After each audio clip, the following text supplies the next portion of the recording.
kan semangatnya John Elder itu kan selalu pengen silaturahmi sama siapa aja, dan alhamdulillah memang dimudahkan banget nih, bisa memang dari dasarnya saya kan suka berteman, suka silaturahim. Jadi dari awal mula cikal bakal perusahaan saya menggandeng Mas Tukul Arwana ke Reski Aditya, Vicky Prasetyo dan lain-lain, sekarang Sunan Kalijaga, sampai ke bisa masuk ke circle public figure, dan saya aktif juga di influencer kan, jadi di TikTok dan Instagram, jadi alhamdulillah gampang nyambung juga sih.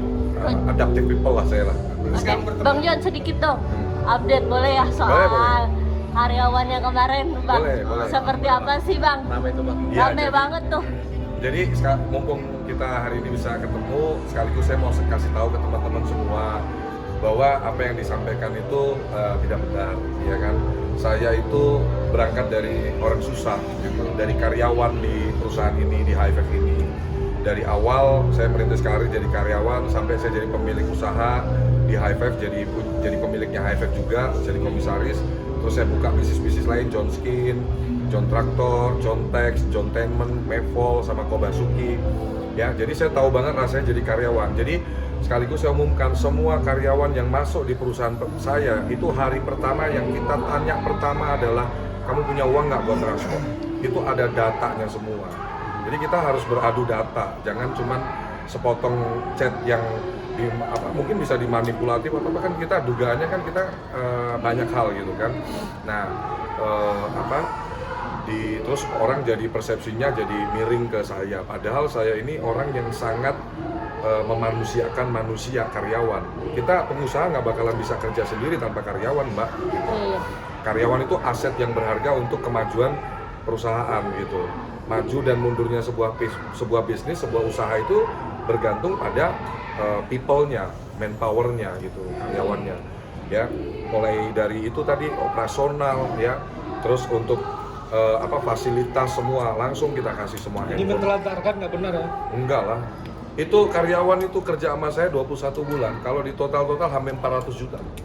Buat apa aja itu Bang? Ya, secara penghasilan dia tiap bulannya itu ada yang 17 juta, pernah 30 juta, 14 juta itu. Selalu besar. Saya yang rekrut dia. Jadi mantan karyawan itu adalah saudari SDP itu ngikutin proses karir saya, sebenarnya saksi hidup saya dia. Zaman saya masih manajer marketing, saya ngerekrut dia, saya buka tim, saya rekrut dia dari orang nggak tahu apa-apa sampai nangis-nangis ngelamar minta kerjaan ke saya kasih kesempatan, saya arahkan bagaimana cara cari prospek dan lain-lain, saya bimbing sampai ke closing, sampai ke klien-kliennya pun saya kasih. Semua kan ada datanya semua, ada di grup-grup kita. Tapi kan secara yang sangat saya sayangkan kan sebetulnya ada jalur-jalur yang lebih beretika dan lebih sopan, karena kan kita masih bisa bersilaturahmi dengan baik, bisa datang ke kantor kalau ada hal yang kurang sesuai, bisa menghubungi HRD kita, bisa menghubungi Pak Sabar, partner saya, kalau nggak mau menghubungin saya misalkan ya kan, tanpa harus melakukan tindakan yang menurut saya ini diduga kan jadi mencemarkan nama baik saya gitu loh ya. Ya pasti kalau dibilang secara dampak psikologisnya pasti ada, karena ya mungkin teman-teman juga ngerasain ya, kita pernah nolong orang terus orang itu ngejelek-jelekin kita, pasti kan secara psikis mental pasti terganggu. Bahkan saya sempat sakit, ada surat sakit betul-betul sampai saya nuntut balik mungkin Bang? Ya Polda gitu Bang, panggil laporan kalau polisi. secara itu kemungkinan karena gini ya teman-teman, saya sudah mencoba untuk mengirim surat untuk klarifikasi ya, 2 kali surat udah kita kirim, tapi tidak ada tanggapan, tidak ada itikat baik untuk musyawarah, untuk bertemu ya. Saya kira kalau ini kan kita negara hukum ya, saya pribadi juga harus menjaga harkat dan martabat saya gitu kan. Pastinya kalau memang tidak ada tindak lanjut lebih lanjut ya ada kemungkinan akan lanjut ke proses hukum gitu. Kapan tuh Bang? Ya kita wait and see lah, tunggu juga dari respon yang bersangkutan, apakah ada rencana untuk klarifikasi, mediasi dan lain-lain gitu kan. Harapannya nih gini loh, jangan sampai masyarakat kita ini dibodohkan oleh informasi yang tidak benar gitu loh, atau hoax gitu, karena beritanya kan jadi simpang siur gitu loh.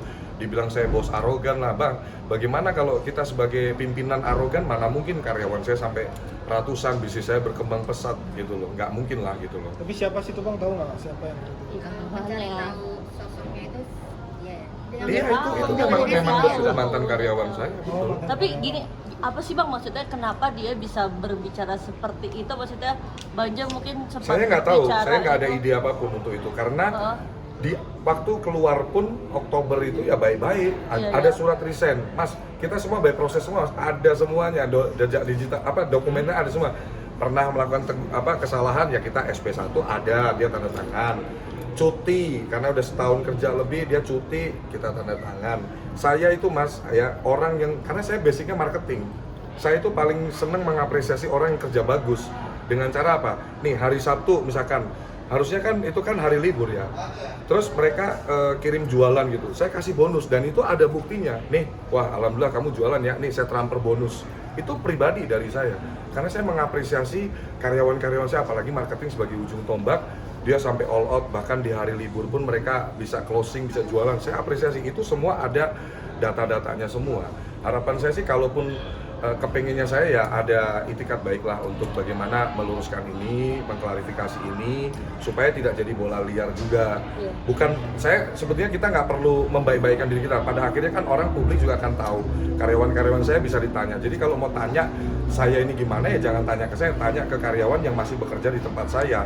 Ya 136 karyawan saya naikin bulan karena ulang tahunnya perusahaan saya itu real, bisa dicek, divalidasi semua, bukti transfernya ada semuanya.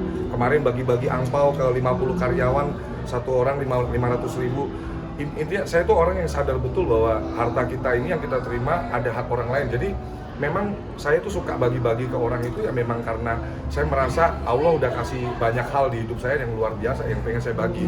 Kalaupun amit-amit nanti sampai, saya nggak menginginkan sampai ke proses sampai ke kita mau gini-giniin dan lain-lain gitu. Tapi kalau memang ibarat gini loh, untuk kadang kita kalau kita diam tapi diam kita itu nggak dihargai, ya kita juga berhak untuk berbicara juga. Tujuannya supaya untuk mengedukasi bahwa negara kita ini negara hukum kan. Ada kebebasan-kebebasan bersuara, menyatakan pendapat dan lain-lain, tapi tetap dalam koridor kita ini kan orang timur, adat ketimuran. Jadi baiknya ya kalau ada apa-apa ya bicara baik-baik tanpa harus di blow up kayak mau pansos gitu loh, kayak mau dan gara-gara itu kan jadi banyak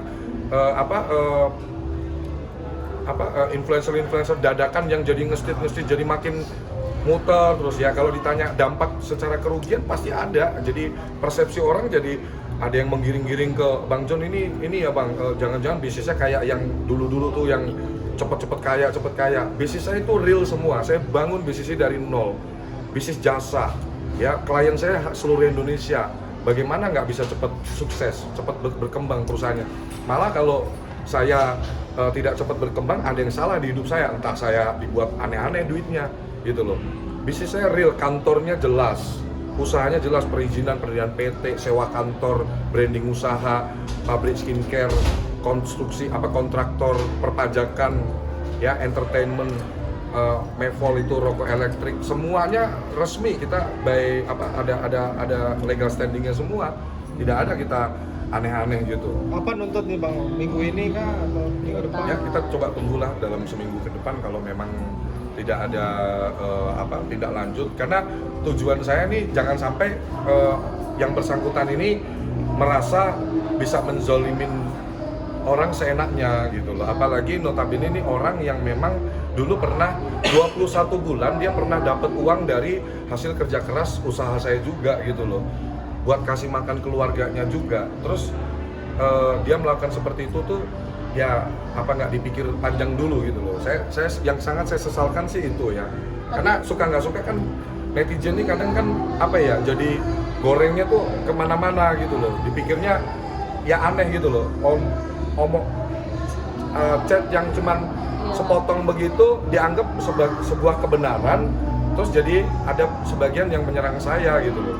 Nah keluarga saya pun juga sudah mulai keganggu Mbak, jujur aja. Istri saya jadi sering muram, gelisah, namanya kita pasangan kan mikirin ngeliatin suaminya kayak gitu kan juga sedih pasti. Dampak efeknya cukup luas. Saya ke rumah sakit Mas, ada surat dokter.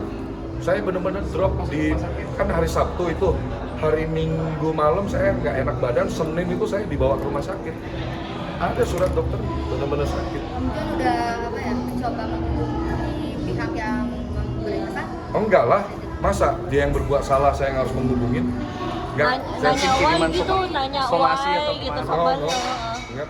Bang, tapi sebelum kan begitu kejadian kemarin dengan mantan karyawan, terus abang mengupload di sosial media dengan karyawan, ada sindiran dari netizen bahwa karyawan pada tertekan tuh bang. Melihat tertekan seperti itu. Apakah emang seperti itu? Bagaimana sih bang? Ya. Itu kan yang ngomong bukan karyawan saya, yang ngomong netizen.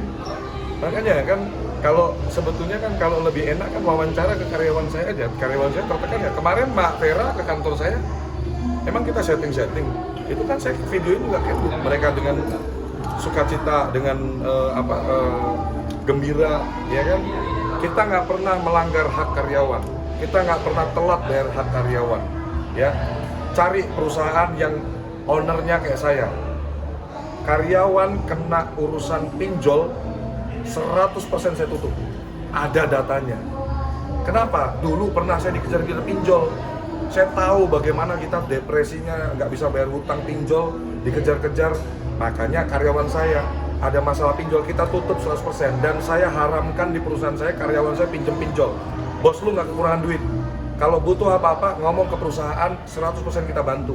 Itu bukan gimmick. Kan kita ngomong harus ada datanya. Kalau teman-teman minta data, fakta, saya tunjukkan semua faktanya. Karyawan nangis-nangis baru sehari kerja. Saya nggak tahu rumahnya di mana, keluarganya siapa. 18 juta untuk nebus ijazah kuliah, kita kasih. Mau nikah 40 juta, kita kasih. Dari mana kita zalim sama karyawan, gitu loh. Ya bahkan ada bukti-buktinya, habis dikasih duit, terima kasih Pak Henry. Yang bersangkutan itu chat-chatnya ada, semoga Bapak sehat selalu, rezekinya lancar, dimudahkan. Nah kenapa sekarang resign baik-baik, seolah-olah menggiring opini, dikeluarin, dipecat, ya kan? Terus yang kedua, 24 jam karyawan kerja, mesin aja harus istirahat kok. Masa kita pekerjakan karyawan 24 jam, ini siapa yang mendalilkan dia harus membuktikan? Mana ada orang suruh kerja 24 jam? Apa nggak berteriak semua karyawan saya itu? Emang mesin aja harus istirahat. Masa ini manusia suruh kerja 24 jam? Terus kalau bicara terlambat, ada potongan. Nah, setiap perusahaan ada aturan. Ini masuk jam kantor udah jam 9. Kita kerja Monday to Friday, Senin sampai Jumat. Kalau jam 9 aja masih terlambat, ya jangankan perusahaan saya yang paling seumur jagung. BUMN, perusahaan-perusahaan perbankan, coba dicek. normal lah. Tapi Bang. penyebabnya resign tahu nggak kenapa bang? Alasannya mau buka usaha, kan memang saya arahnya begitu ke karyawan. Kalau memang sudah, mungkin kan bayangan saya dia marketing, punya penghasilan besar, terus memutuskan untuk resign, baik-baik, ngadep baik-baik. Makanya terus jadi kayak gini. Kalau saya sih prediksinya sih mungkin diduga dia cuma pengen pansos lah ya. Tapi ya hati-hati, era sekarang ini kan, jadi equality before the law. Semua orang punya hak yang sama, setara di mata hukum. Kalau saya merasa gini, dia menyentuh seolah-olah mau nyerangnya saya, tapi dia lupa saya ini nggak berdiri sendiri. Saya punya anak yang masih kecil, saya punya istri, saya punya orang tua, saya punya ratusan karyawan yang harus saya pastikan. Kalau kita sudah punya karyawan kan nggak peduli mau bulan depan ada uang, bulan ini masuk uang apa enggak, ya kita tanggung jawab, harus penuhi hak. Sudah berani buka usaha, sudah berani rekrut karyawan, ada atau tidak ada transaksi ya harus tanggung jawab. Itu kan pelaku usaha kayak gitu, nggak bisa. Nah makanya nyerang ke saya, dia menyerangnya ke saya, tapi dia nggak berpikir efek dominonya ini kemana-mana, secara psikis, secara mental. Ya sekali lagi saya sih sangat masih berharap untuk yang bersangkutan itu segera bertobat. Ya, saya dengan tangan terbuka kok. Dalam seminggu ke depan ya bang? Dengan tangan terbuka, ayo silaturahmi, ayo sini ketemu, ngomong baik-baik. Kalau nggak mau takut sendiri, didampingin orang tuamu, ibumu, ayo ketemu baik-baik, minta maaf, karena tidak ada perbuatan yang tidak ada resikonya. Mau resiko baik, mau resiko buruk, pasti ada dampak. Apa yang kita lakukan tuh pasti ada resiko baik, ada resiko buruk. Jadi jangan pernah menyentuh namanya harga diri seseorang. Ini siapapun, mau orang kaya, mau orang miskin, kalau disentuh harga dirinya, ini sudah urusannya udah susah gitu. Nah, saya pun juga punya harga diri sebagai manusia gitu. Saya merasa dari nol saya bimbing, saya sayangi betul-betul. Kan kita sebagai pimpinan ini kan sama orang tua kita aja kadang kita dimarahin kok. Tapi satu hal, tidak pernah di perusahaan saya itu tidak boleh ada kalimat kasar. Bodoh, goblok, nggak boleh. Boleh dicek, makanya saya bilang adab nomor 1 di perusahaan saya. Kalau saya mau buka isi percakapan segala macam, ini anak ini kasarnya luar biasa. Jadi senioritasnya tinggi banget. Ada kalimat ngatain ke temennya, biji matamu dilihat gini-gini, ada semua. Jadi dia buat grup di luar grup resmi perusahaan. Jadi ada semua, data-data kita ada semua gitu. Sebagai senior kan anak saya senior harus dukung anak baru. Karena apa sih? Saya pernah kerja di perusahaan jadi anak baru. Harus dapat support system yang baik dari lingkungan. Anak baru kerja kan butuh dukungan. Bukan butuh dibully, bukan butuh diasingkan. Lama-lama dia nggak nyaman kerjanya. Nah ini sebagai senior dia tuh sudah sering melawan arahan saya. Misalnya ada anak baru masuk, nih ya arahannya ya, pakai biji matamu, dilihat itu. Kan saya aja nih yang ngegaji kalian karyawan-karyawan termasuk dia, nggak pernah ngatain biji matamu tuh dilihat, nggak pernah. Kan suatu hal yang aneh gitu loh. Makanya teman-teman netizen, saya sih berharap kita semua bijak dalam bermain media sosial. Dapat informasi apapun itu jangan langsung itu seolah-olah itu jadi kayak sudah final bahwa itu betul. Seolah-olah jadi berita yang sudah valid. Nggak boleh seperti itu.